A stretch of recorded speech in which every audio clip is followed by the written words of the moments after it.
We begin with breaking news. Author Salman Rushdie has been. We begin with some breaking news. The author Salman Rushdie has been attacked. हम सभी जानते हैं कि एक nuclear bomb क्या कर सकता है। मतलब वो पूरे का पूरा देश खत्म कर सकता है, एक पूरी सिटी को निस्तो नाबूद कर सकता है। लेकिन अगर मैं कहूँ कि एक किताब ऐसा कर सकती है तो सुनने में काफ़ी ज़्यादा सरप्राइजिंग होगा, क्योंकि इस किताब ने ऐसा ही कुछ किया था। ये सारी कंट्रोवर्सी शुरू होती है सलमान रुश्दी से।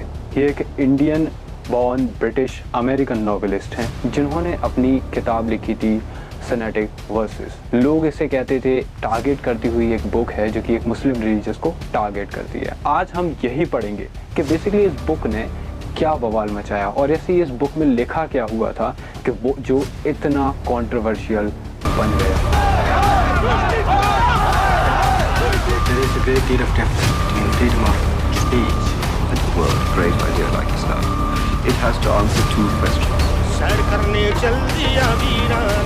Well, it didn't wash in Pakistan.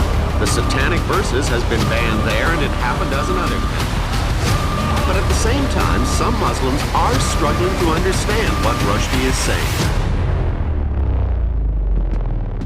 Ayatollah Ruhollah Khomeini ने इनको ऑन द स्पॉट डेड करने का ऑर्डर दे दिया था। बेसिकली इन्होंने फतवा जारी किया था कि कोई भी मुसलमान, जो कि फतवा यू नो दैट किसी भी मुसलमान के लिए होता है, वो सभी मुसलमान के लिए होता है कि इनको जहाँ पर देखा जाए वहाँ पर किल कर देना चाहिए। वसल्लम पर हमला किया था। हैरान हूँ मेरे हमले के बावजूद सलमान रुश्दी बच कैसे गया। सैटेनिक वर्सेस जो कि 1988 में आई थी। सैटेनिक वर्सेस जो कि आप इसके नाम से ही समझ पा रहे होंगे शैतानी आए थे। तो ये किस आयतों के बारे में बात करने चाह रहे थे? नहीं, ये कोई एक ऐसी रिलीजियस पर्सपेक्टिव बुक बिल्कुल नहीं थी, मगर फिर भी इसका नाम जानबूझ करके ये दिया गया था। क्या ये टारगेटेड बुक है जो कि लोग कह रहे थे, क्या ये बिल्कुल सही है? तो चलिए इस बुक के ऊपर बात करते हैं। लेकिन पॉइंट टू बी नोटेड, मैं यहाँ पर बिल्कुल भी आपको पूरी बुक नहीं पढ़ के सुनाने वाला हूँ या पूरी नॉवल में यहाँ पे बिल्कुल नहीं सुनाने वाला हूँ, क्योंकि we don't have enough time to complete this whole novel. मगर हम यहाँ पे कुछ की पॉइंट्स को डिस्कस करेंगे जहाँ पर इन बातों को बहुत ही ज़्यादा गंभीर तरीक़ों से दिखाया गया है और इन बातों को चर्चा में लाएंगे कि ये कहना सही है, और वो आपके ऊपर होगा कि इन्होंने ये किया है तो सही किया है, ये कंट्रोवर्शियल है या फिर सिर्फ मजाक के लिए ये सारी चीज़ें बोली गई थी। यहाँ पर 3 कैरेक्टर्स की बात करते हैं। पहला कैरेक्टर यहाँ पे जिसका नाम होता है वो जिब्रील, और दूसरे कैरेक्टर का नाम होता है मोहन, और तीसरे कैरेक्टर का नाम इन्होंने आयशा से रखा हुआ है। तो यहाँ पे जब हम बात करते हैं मोहन कैरेक्टर की और आयशा और जिब्रील कैरेक्टर की, बताते चलूँ जो जिब्रील कैरेक्टर इन्होंने अपनी बुक में रखा है। जिब्रील इज़ अ कैरेक्टर जो कि एक रियल लाइफ कैरेक्टर है जो कि हम सारी रिलीजियस बुक्स में पढ़ते हैं। इवन जिब्रील जो कि एक फरिश्ता होता था। यहाँ पे स्टोरी में इन्होंने चलिए क्या बात करी है। इन्होंने बताया कि जिब्रील एक बहुत ही बड़ा एक जाना माना बॉलीवुड एक्टर होता है जो कि बहुत ही ज़्यादा 12 साल इसको हो गए थे अपनी इंडस्ट्री में काम करते हुए। एक दिन ये फ्लाइट से जा रहा होता है जब इसकी फ़्लाइट पे एक सिख टेररिज्म अटैक कर देते हैं। ध्यान से सुनिएगा, ज़रा गौर तलब फरमाएं यहाँ पर कि एक सिख का ग्रुप यहाँ पर अटैक कर देता है। जिब्रील जो कैरेक्टर होता है, जब वो देखता है कि वहाँ पर विस्फोट हो गया है एरोप्लेन में और वो जब वो नीचे गिर रहा है तो वो अपने ख्यालातों में खो जाता है। यहाँ पर जिब्रील अपने मन में ये कहानियों को सोच रहा होता है जो कि वो पूरा करेगा मोहन और आयशा। तो मोहन एक ये बताता है कि शुरुआत का एक प्रॉफिट होता है। जी हाँ, ध्यान से सुनिए, मोहन एक शुरुआत का प्रॉफिट होता है जो कि सोचता है कि मैं एक अपना अलग धर्म बनाऊंगा और वहाँ के सारे लोगों को वो एक नए धर्म में शुमार करने के लिए शुरू कर देता है तैयारी।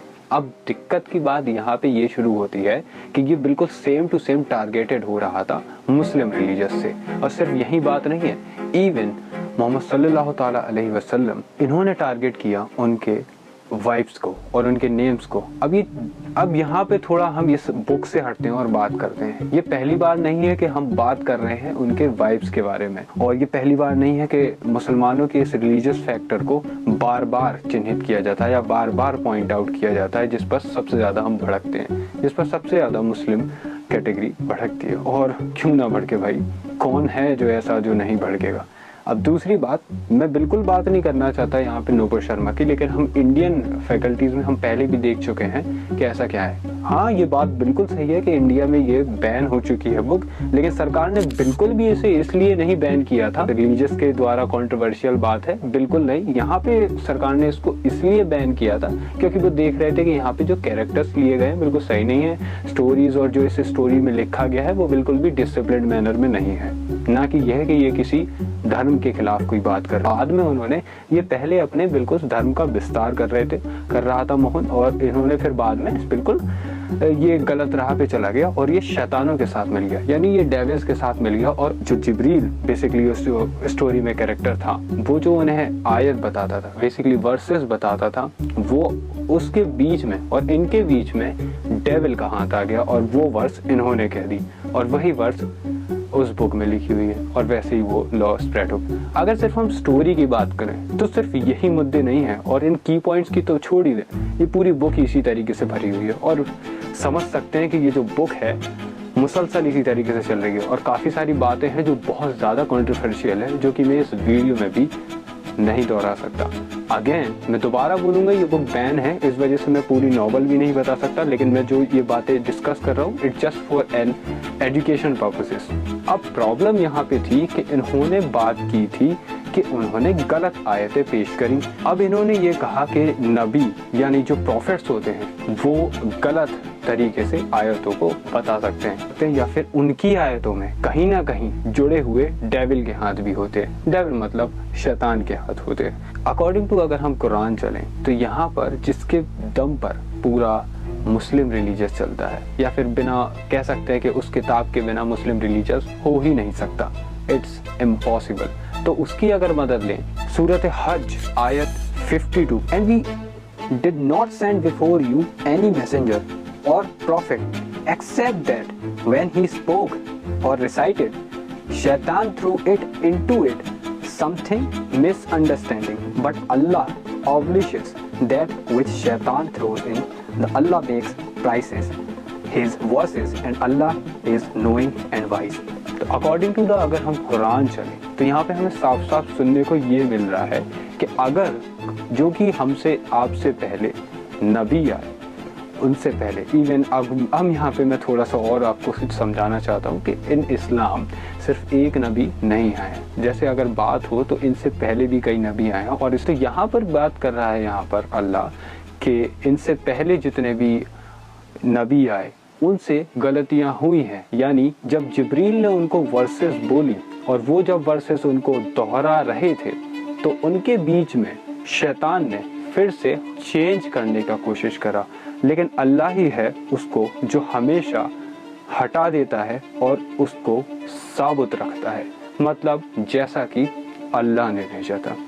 अब यहाँ पर सारी अगर हम कुरान की बातों को लेकर के चलें तो यहाँ पर उसकी बुक में जो लिखा है, यानी जो ये बातें दे रहे हैं कि ऐसा नहीं है, नबियों से भी गलती हो रही है, यहाँ तो कुछ ऐसा हमें देखने को नहीं मिल रहा है। अब यहाँ पर अगर हम देखें इस्लाम की कनेक्टिविटी इस ईसाई धर्म से भी है और मूसेस जीसस और मूसेस से भी है, मतलब कह सकते हैं कि यहूदियों से भी है। तो इन कनेक्शन जो ये बातें आपस में कंट्रोवर्शियल होती हैं, इनके आसपास कई सारी स्टोरी डेवलप होती हैं।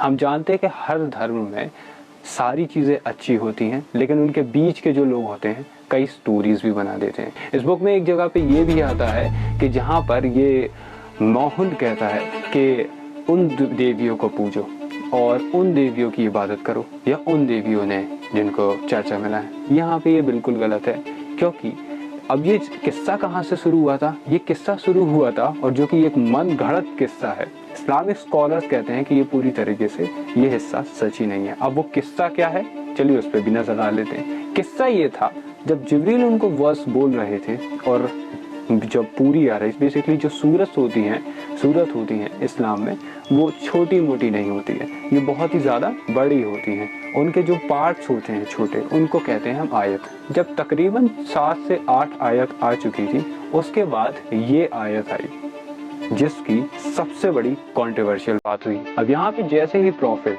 6-7 आयत को रिसाइट कर चुके थे, तो ये इस मन घड़त किस्से में कहा जाता है कि शैतान ने, जरा गौर से सुनिए, जरा दिल थाम के सुनिए, कि यहाँ पर शैतान ने अपने किस्सों को मन घड़त तरीकों से इसमें शुमार कर दिया। और वो क्या था, यहाँ पे कुरान तंज कस रहा था उन कुरैशियों को। ये वही कुरैश थे जहाँ पर दीन आया था। कुरैश मतलब कुरैश एक जगह हुआ करती थी मक्का की। अब देखने वाली बात यह है कि यहाँ पर बोल रहे थे, यहाँ पर साफ साफ उस आयत का मीनिंग निकला है, क्या तुम जानते हो इन लात को या मनात को, इनको जिनको वो कुरैश अपनी देवियां मानते थे, इन मतलब इस्लाम से पहले, जहाँ पे वो जिनको उनको पूजा करते थे, लात को और मनात को। तो यहाँ पे तंज कस रहा है कुरान और इनको बोल रहा है कि लात को और मनात को जो तुम इनको बेटियां मानते हो और जो पूजते हो, बेसिकली ये इन्हें खुदा की बेटियां मानते थे। तो कुरान यहाँ पे इन्हें तंज कसता है कि तुम अपनी बेटियों को मार देते हो और इन्हें तुम हमारी बेटियां मान रहे हो, तो इन्हें ना मानो। बेशक इसमें इनकी तो वहां पर कोई मजाल ही नहीं है, इनको तो खुद इनका मतलब कुरान यहाँ पे तंज कस रहा है कि मतलब इनका कुछ नहीं है, कोई बिल्कुल रद्द है, ये बिल्कुल सच नहीं है।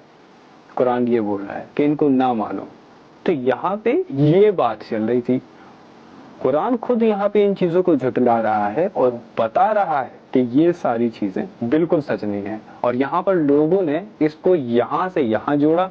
समझ में ये नहीं आ रहा है कि ये जो सैटेनिक वर्सेस लिखने वाले सलमान भाई, ये जो सलमान जी ने लिखी है किताब, उन्हें शायद या तो अरबी बहुत अच्छे से नहीं आती है और या तो बहुत अच्छे से या फिर इंग्लिश भी पढ़नी नहीं आती है, जो कि उन्हें इसकी मीनिंग भी समझ में नहीं आई या फिर तर्जुमा भी समझ में नहीं आया। 1988 की किताब है, तो गूगल नहीं हुआ करता था, तो क्या है ना, उनको थोड़ी सी ना रिसर्च पेपर में प्रॉब्लम आ गई होगी। मैं यहाँ पर आपसे ये पूछता हूँ कि साफ साफ आपको क्या लग रहा है? अगर ये आपको कॉन्फिडेंशियल मुद्दा लग रहा है तो प्लीज यार यहाँ पे कमेंट कर। अब देखने वाली बात है कि सलमान रुश्दी पर इसके बाद बहुत ज्यादा अटैक्स हुए, जो कि तरीका बिल्कुल गलत है और इसको बिल्कुल भी बढ़ावा नहीं देना चाहिए। अगर आपको ये वीडियो थोड़ा सा भी इंफॉर्मेटिव लगा और अगर आपको लगता है कि ये सभी लोगों को जानना चाहिए, तो please do share with your friends, with your family, और सब्सक्राइब कर सकते हैं अगर आपको इस तरीके के टॉपिक में हमेशा दिलचस्पी रहती है। और अगर नहीं रहती है तो सर कोई बात नहीं है, आप लाइक कर सकते हैं वीडियो को, बस।